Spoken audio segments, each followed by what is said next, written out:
Hello there. This is Professor Nance once again signing on for another live broadcast to discuss some introductory principles of financial accounting topics. So, this stream is specifically for my principles of accounting students who attend my class at Central Piedmont Community College in Charlotte, North Carolina. So we're going to get started here in a minute. I just wanted to give everybody a chance to kind of, if you are listening, if you could just type something in the chat box for me to let me know that you can see and hear me. And then we will go ahead and get started. Also, while you're there, if you're checking out the chat box, then please also, if you have any questions that come up during our discussion, please type them there. So just really briefly, my students are having their first exam, which covers chapters 1, 2, and 3. Chapters 1, 2, and 3 are kind of basic introductory accounting topics. We talk about the income statement and the balance sheet.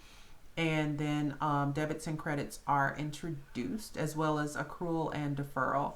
So today my goal is not to go too far into a lot of these topics because I don't want to bore you to death, especially because I have a couple of shorter videos that kind of get straight to the point. If you're struggling with accrual versus deferral, then you can check out that video. If debits versus credits is kind of throwing you off, then that's the video that you definitely want to check out for that. All right, so without further ado, we do have, thank you so much for the confirmation, so you guys can hear and see me. So we'll go ahead and get started. All right, so like I said, if you have any questions, please go ahead and type them in the chat box. I had a couple of students send me questions via email, so what we're going to do is go ahead and discuss those. And so if you see me kind of looking off to the side, I have two screens, so I don't have a DJ. I have to do my own production, so literally I'm kind of flipping back and forth between screens so that everything runs smoothly. All right, so without further ado, the first question that I had from one of my students is to kind of walk through the process of T accounts. So, which it's a great question. T accounts is kind of outdated at this point. A lot of people don't use T accounts anymore, but we still teach it. I don't know why. But to understand T accounts, you need to understand the basic accounting equation. So what I did was I kind of set up a little box here on my screen that you should probably hopefully be able to see. And so I'm doing all of this in Excel because Excel just makes life easier when it comes to doing things like that. So what you see here is this nice kind of T-shaped account on the screen. You're going to start with your accounting equation, which hopefully you know very well by now. You know it and you love it. Assets equal liabilities. Sorry about that. And if you guys don't know it, you will know I love Excel. But liabilities plus equity. All right. So that is our basic equation, right?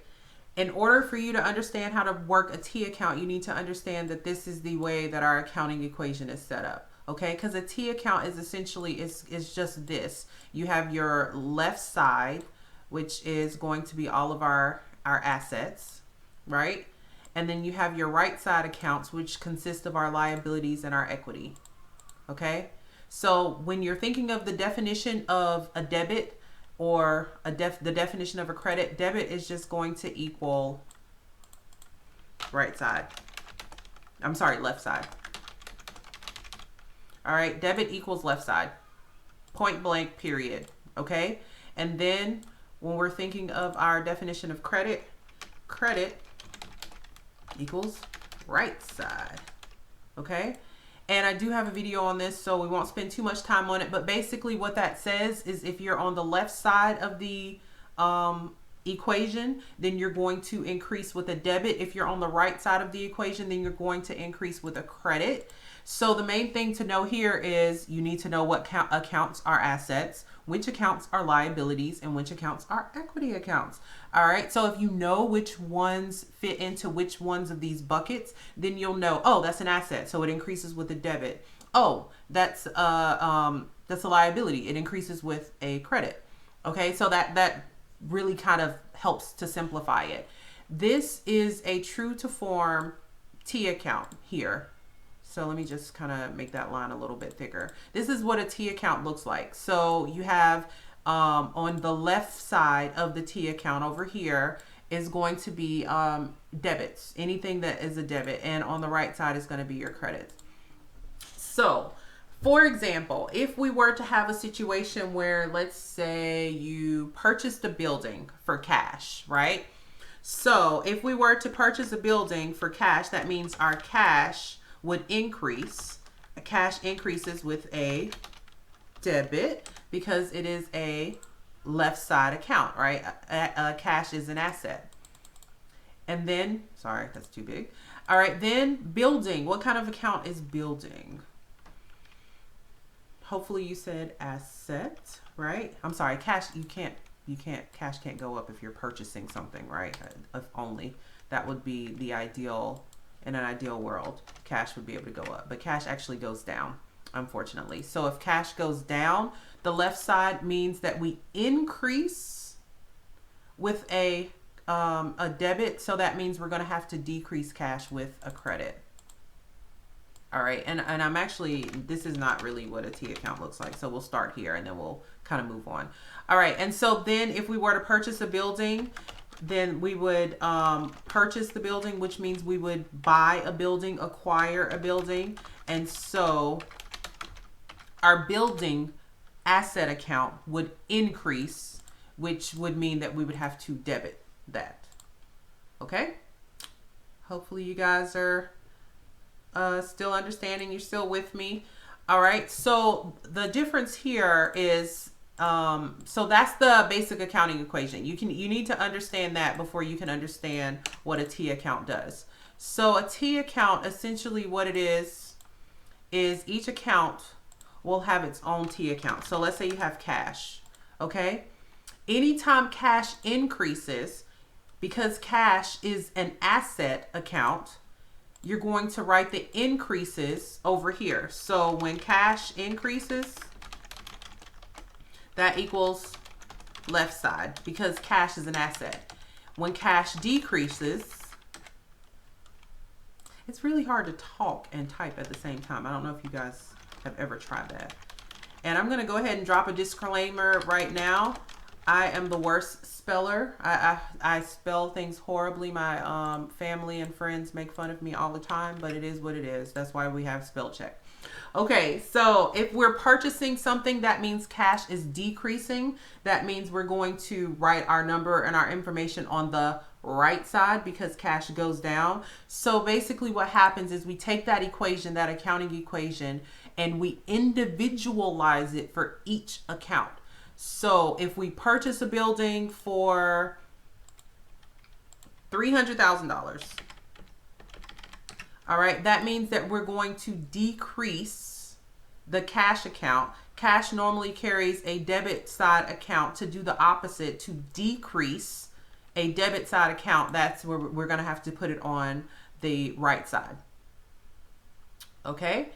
And the opposite is true. If we do something and we collect some cash, then we're going to write that. That's going to go on the left side. And I think I'm mixing this up. I think I say do as you see me doing as opposed to what I'm saying, because I think I'm just like trying to type and talk at the same time and it's just like a disaster. But anyway, cash increases with a debit, which is a left side account. Cash decreases with a credit, which is a right side account. Okay, so I'm going to zoom out just a little bit here. And then what happens is you go through a period of time and you have all of these different numbers. So I'm just going to write in some more numbers. We collected about $10,000 more. Let me just copy that down so it'll be just as big and get rid of some of these lines. All right, so we collected some more money. We paid out $5,000 for something. So at the end of the period, we get down here and we want to draw another line and we need to total it up. A T account is a way for us to keep account of a specific account.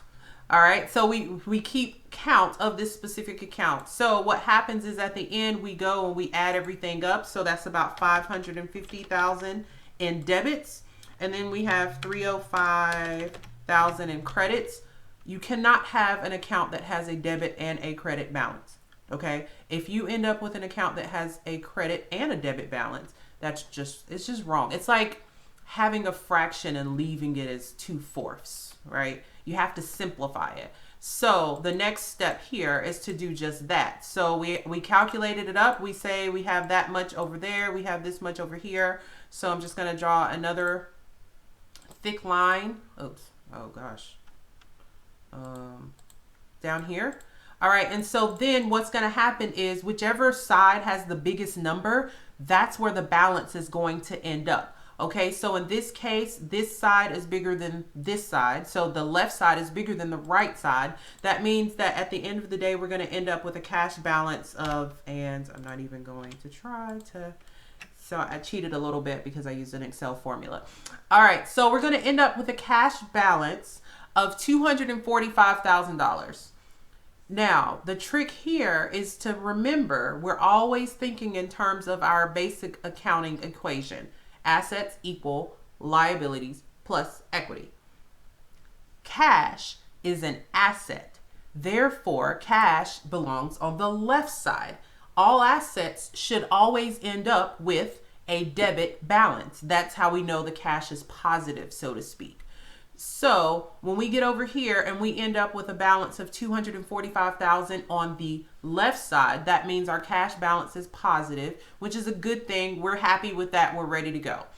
If, however, you get over here, you calculate all this up and you end up with a balance on the right side, which is your credit side, you have a problem. Something went wrong, okay? So hopefully what happened is something like you put this over here and it was supposed to be over there or something like that. It's something simple. But either way, you have a problem because you can't have negative cash. If you have negative cash, then you have bigger problems, okay, from a business standpoint. All right, so that is pretty much T accounts. The only thing to note here is that each account is going to have its own T account. So then if we were to come over here, we get to make one for accounts payable. All right. And then if you remember, accounts payable is what kind of accounts? Hopefully you're saying liability at home behind your computer screen, but I can't hear you. So yes, if you said it's a liability, that is correct. If you said it was an asset or equity, then you need to go study before you take the exam. All right, so accounts payable, something that we have to pay. That means we're obligated with, it's something that we're paying. It's a liability to us. That would be a credit account.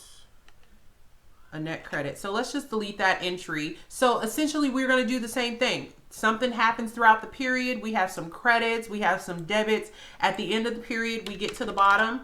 We have a credit balance of $100,000. A debit balance of $100,000. We have a credit balance of $305,000. We look at the two balances. Remember, you can't have debit and a credit balance. It doesn't work like that. It has to be one or the other. And so in this case, our credits are more than our debits, and therefore we're going to be left with a net balance of $205,000 in accounts payable. All right, so once again, just to review, if we were to go back to our handy dandy accounting equation, assets equal liabilities plus equity, then we would see that liabilities fall in our green side, our right side of the category, and therefore we want it to have a right side balance, a credit balance.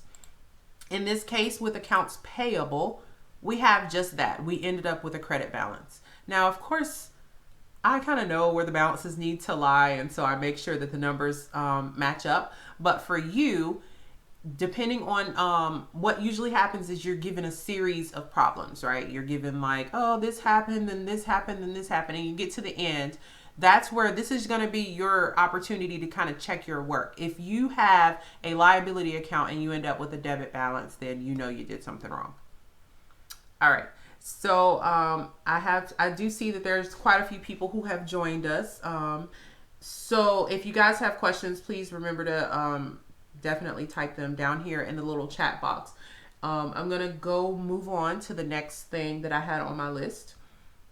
All right, we had somebody ask about Mars. Somebody asked about the calculation for net margin. All right, and so basically with the calculation for net margin, I'm not even going to pretend and sit here and pretend like I have all these formulas memorized. So with calculating net margin, it's just going to be a formula. All right, and so to calculate blah blah blah net income divided by, so it's just the net income divided by total sales. So what's going to happen is a lot of times you have your income statement. And just bear with me for a moment as I kind of cue this up a little bit. So on your income statement, which is a great opportunity to review an income statement. So usually with an income statement, we're going to start with our revenues, which can also be our sales. We're going to subtract our expenses. And then that is going to give us what we like to call our net income. Okay? So that's a nice little review also for this exam. Let me make that bigger so you guys can see it really well.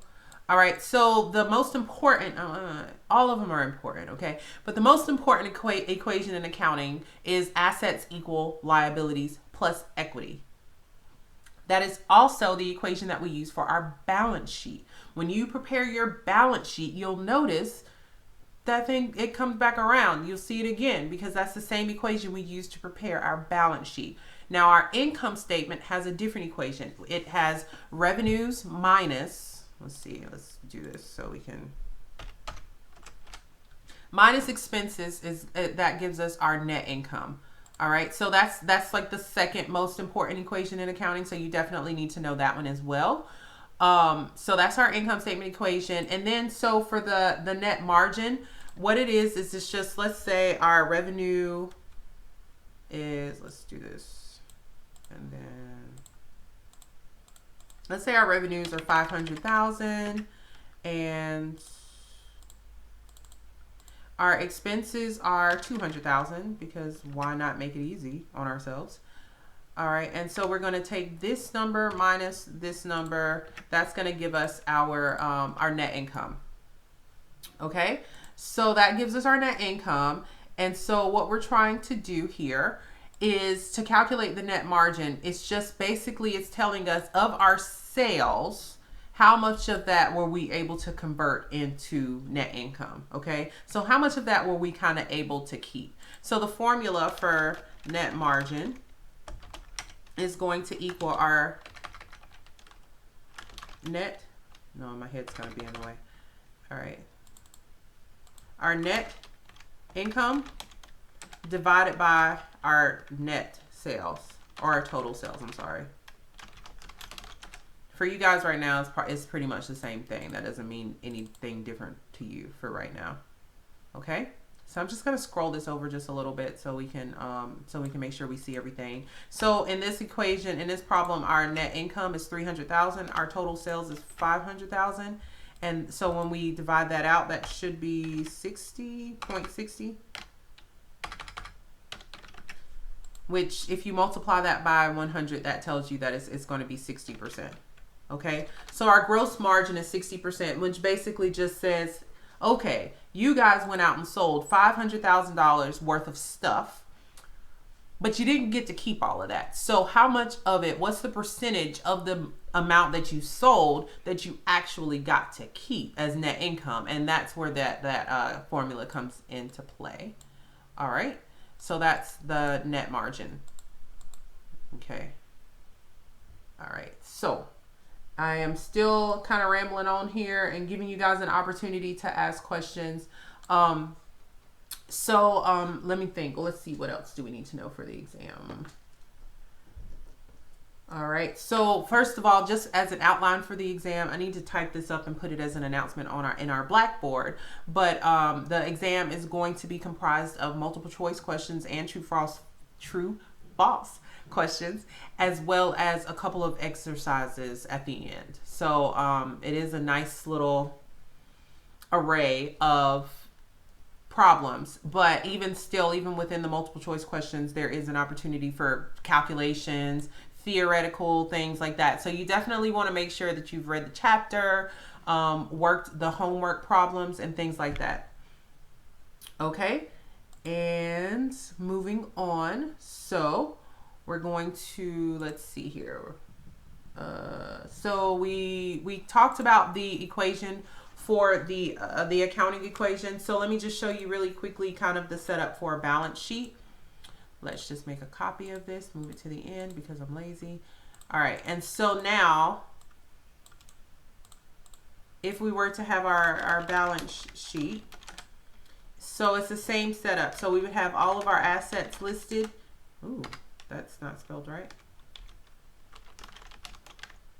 All right, so we'd have all of our assets listed here at the top, and then we would do like a total assets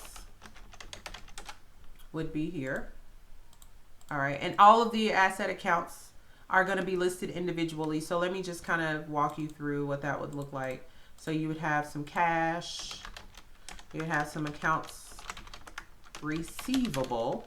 Remember, receivable means you're receiving money. Money is coming into your hand. Your hand is out like this, right? Your hand's open and out, and it's like, yeah, somebody's got to put some money in your hand. That's receivable. That is an asset. Accounts payable means that you're having to pay money. Your hand is like this, so you're actually having to pay money. That's a really bad demonstration, but you get the point. All right, so so accounts receivable is going to be an asset, and then we're going to have our total assets here. That's enough. I just wanted to kind of give you some so you can add them up. And then you're going to have your liabilities. Remember, we just said that accounts payable is going to be a liability. Let's just throw in some notes payable so that we can have some something to add. Liabilities. Okay, yes, liabilities. You're going to have your total liabilities, and then you're going to have equity. Remember that our stock is an example of equity. In the future, I don't know if we've covered it in this chapter, but in the future, you're going to have retained earnings. And, you know, the thing about accounting is you start kind of easier, and then we kind of load you up with more information. So right now, you're probably just talking about common stock and things like that, but we will kind of add to it later. All right. All right, so I probably didn't. So we're just going to add, so we're just going to put some numbers in here just to kind of give it a little bit of life. Okay. And so what happens here, let's say we have $100,000 in cash. I like for my numbers to look like numbers with commas. All right. And then let's say we have $20,000 in accounts receivable. We're going to add those up. That's going to be 120. So let's say we have 35,000 in accounts payable, 25,000, in liabilities. We're going to add that up. And then we have 60,000 in equity. There's nothing really to add up there, but let's say there was a bunch of different equity accounts, then we would have to add all of those up. Then we're going to add our liabilities plus our equity together. Okay. Assets equal liabilities plus equity.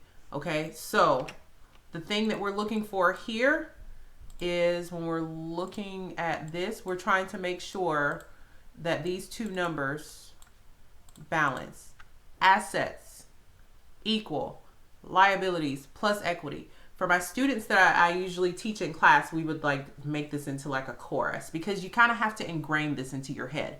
Assets equal liabilities plus equity. It's like accounting. That's like the whole, it's the basis of accounting. So the main thing that you're looking for here is that your total assets equal your total liabilities plus equity. If these two numbers do not match, then something is wrong. Okay? Something's wrong. I mean, that's pretty much the gist of it. Okay? This is not a very pretty representation of a balance sheet, but the point of it is for you to just get the kind of the grasp, the understanding of the fact that assets equal liabilities plus equity. All right, so that is our balance sheet. I do have a question. Let's see how many questions are on the exam. So I can't remember exactly. It's like 25 to 30 multiple choice / true false, and then you have about 5 exercises. And don't forget, the exam is timed, and you have to complete it in one sitting. So you can't like try to say, oh, I'll come back and do that later. No, then you won't be able to get back in later. I did post an announcement the last couple of days about some issues that Connect has been having with cash and some other technical, logical like stuff that I don't know anything about and I can't really vouch for, but I just copied and pasted something that was shared with me so I could share with you guys. If you have questions, I would suggest you reach out to Connect. You can send me an email, but I'm not really going to be able to help you because I don't even know what cash is. Not like CASH is the CACHE cash. Anyway, that's completely random. All right, so that's our balance sheet. The last thing that I wanted to show you just really quickly is journal entries. All right, so if you have any questions, now is a great time to type them once again, because I don't believe in like just being on here for an hour just for the sake of being on here for an hour. If we finish and there's no questions, then we're done. All right, so the last piece of the puzzle is to do the journal entries. So in the event, so when you're doing a journal entry, once again, everything comes back to this one screen right here, that assets equal liabilities plus equity. Okay, but more importantly, the account classification. So is it a left side account? Is it a right side account? Does it increase with a debit or does it increase with a credit? Does it decrease with a debit or does it decrease with a credit? So just remember, just really quickly here. So this means that we increase with a debit if it's on the left side and we decrease with a credit. All right, and then the opposite is true over here. We're going to increase with a credit and decrease with a debit. All right. So once again, just to reiterate, you definitely want to make sure that you understand which accounts go into each of these categories. That's going to help you out so much. Okay.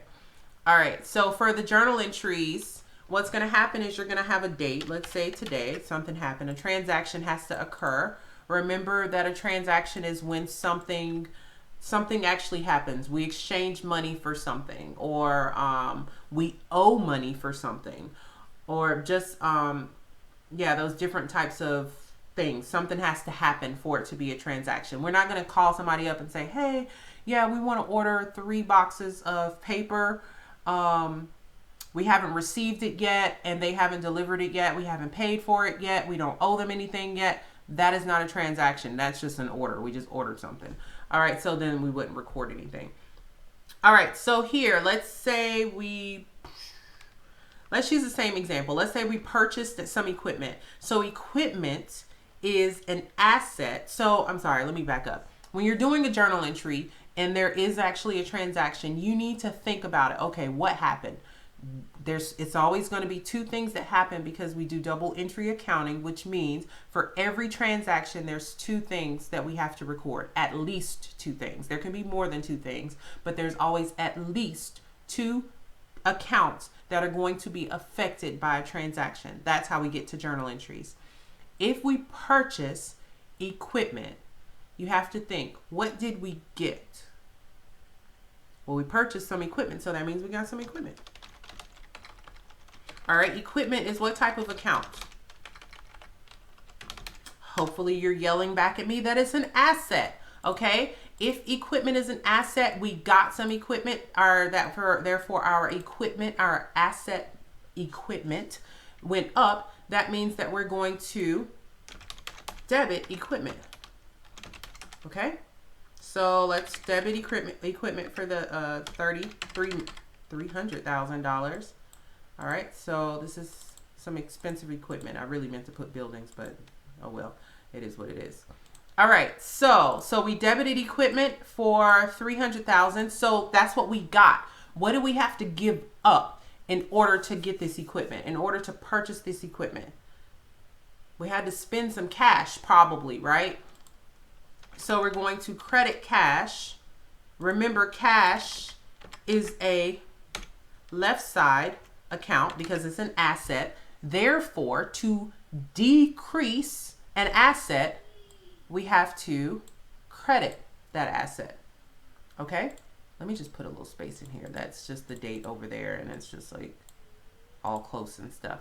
So the proper way to do a journal entry is you're always going to list your debits first and your credits second. And you're always going to indent your credits because it's kind of like this like little table thing that's kind of set up where your debits are to the left and your credits are to the right. Sound familiar? Hopefully it does. All right. Well, anyway, so moving on. So that's one example of a journal entry. Let's just really quickly go through another example of a journal entry. Let's put the date here. Let's just do it again for the 21st of February, since that is today. All right. So in this example, let's say you do some work for a customer and they promise they're going to pay you later. Okay. So they didn't actually pay you now, but they're going to pay you later. For us, that means that we are going to receive this money later in a future date, but we've earned it. So what did you give up, or so to speak? You didn't really give anything up, but it has to be a two-part entry. Okay. So what did you get? You received a promise to receive money later. I'm sorry. So that's accounts receivable. Is it a debit or a credit? It would be a debit. I tried to trick you there. Okay. So it's actually a debit. You are increasing your accounts receivable because it's an asset and they're going to pay you. So this is a good thing. This is a great thing for us. All right. And then what did we give up? We didn't really give up anything, but we want to book some revenue. All right. All right. Revenue. We didn't talk about this, but revenue accounts are going to they're going to be treated the same as equity. All right. And we will briefly go back and talk about that just a little bit. All right. So I'll go back over there in a minute. So what happens here is we're going to insert a little bit of line down there. Let's move this down. Okay. Give me a second. Move that there. Put that there. Okay.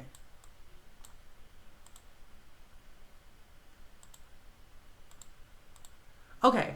So we just moved that down. So what happens is equity, let's move my head over to the other side. All right. So what happens here is that equity houses the revenue and expenses. So revenue increases equity. Ugh, I forgot that you can't do that. Revenue increases. Okay, goodness gracious. Revenue increases equity and expenses decrease equity. Okay. Revenue increases equity, expenses decrease equity.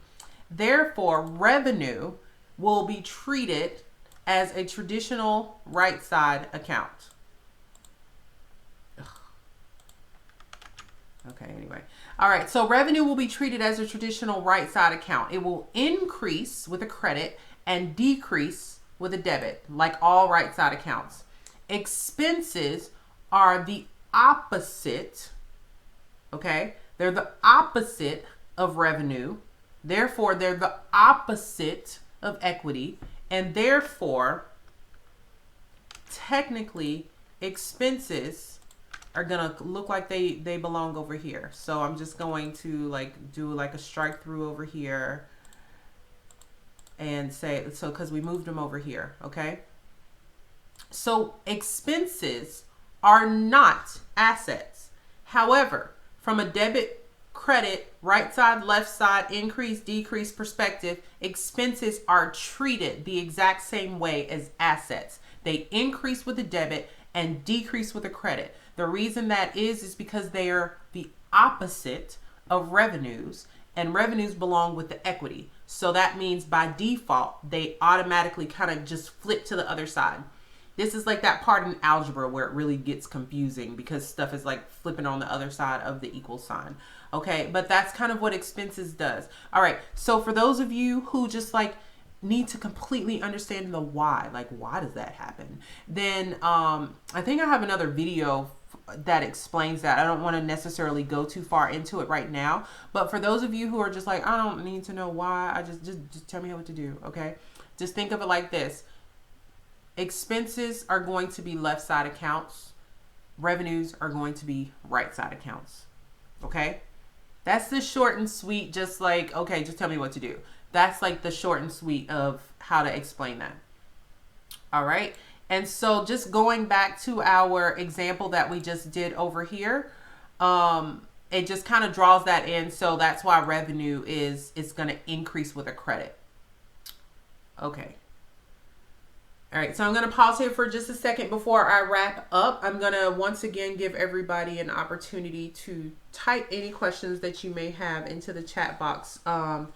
If you don't have any questions at this point, that's pretty much it. That's all I have to show you based on the questions that I have received and based on things that I know that maybe you don't know right now about the exam. So yeah, that's pretty much all that I have to show you. So I'm just gonna kind of wait for another minute or so to give you guys an opportunity to type questions into the chat box. And if you have any comments or just anything like that, then feel free to also type those there as well. If you have classmates who were not able to attend live, this will be recorded onto the YouTube page, and so you can go back and review it at any time. Same thing for you. If there's a part that you want to really go back and review, then feel free to do that. That's definitely an option. That's why I like to do these on YouTube, so that you can go back and do them over again. And it's also because I'm a little bit lazy and I can just say, hey, just go check out the video that I already did on YouTube. Okay, so I think that's it. So I don't see any other questions popping up now. I appreciate all of you for coming and joining me today. I hope that this was helpful for you as you get ready to take your first exam. That's it. That's pretty much it. So have a great rest of your night. And I just see now the questions are coming through. I think there's a little bit of a delay. Okay, never mind. So I was about to sign off, but let's see. Okay, is the majority of the exam going to be balance sheets or just a mix of everything? The exam is a great mix of everything. The multiple choice questions, true, false questions, all are like divvied up. It's a pool of questions. So your exam will not look like the person sitting next to you. All the exams are going to look differently. But the way the pool works is we pull an equal amount of questions from all of the chapters. So yeah, it's going to be a mixture of all of them. Good question. So if you have purchased a truck for $10,000 but owe $2,000, how would you enter in both debit and credit? If you've purchased a truck for $10,000 but owe $2,000. Oh, so you purchased some of it for cash and some of it for on credit. So the way that you would do something like that is, remember I told you for each entry you have to have at least 2 accounts, but you can have more than that. So for a truck is going to be kind of like equipment. It's an asset, right? So we're going to debit truck for, you said 10,000, and then we're going to credit. It says we still owe $2,000, so we're going to credit for $2,000, and that means we must have paid cash. I think I'm understanding that right. Then we must have paid cash for $8,000. Okay, so if you have, it's totally fine to have a multiple journal entry. Journal entries can get really long. Okay, so we're definitely taking baby steps here. So you can have like 1 debit and 2 credits. a million. Yeah, it doesn't get that much, but anyway, but you can have like a really long list of journal entry debits and credits. So in this particular case, what would have to happen is you would have to have multiple credits to kind of split it. The idea though is you want to make sure that in each individual journal entry, so this is one journal entry here, you want to make sure that your total debits equal your total credits. All right. In all journal entries, your total debits should equal your total credits. It goes back to our accounting equation. We want to make sure everything always adds up, okay? So you have so many checks and balances in accounting, which is why I loved it. Like the type A anal part of my brain just loved accounting because it was like, oh, I can check my stuff like 3 or 4 different ways to make sure that I'm kind of doing it right. I love that. So when you're doing journal entries, make sure that your debits equal your credits. Same thing up here. Debits equal credits, debit equal credit. It's easy when it's only 2 accounts, but when there's 3 or more, you want to make sure that you're making sure your stuff balances. Great question. All right. Let's see. Do we have any more questions? Awesome. I'm so glad you guys are enjoying this video. I don't teach as much in the classroom anymore, so I kind of miss that like involvement with my students. So this gives me an opportunity to kind of be able to interact with you guys on a more like 2018 level. Like I don't understand why they don't have like instant messenger or I don't know, like a news feed or something like that in Blackboard. It would just make things so much easier. Discussion boards are kind of like anyway. All right, I could go on forever. All right, I think that's it. It looks like I got all of the questions, and yeah.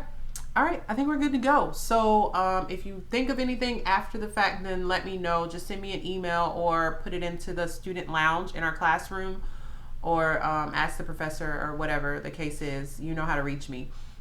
So good luck on your first exam, and I wish you guys all the best. All right, see you guys later. Bye.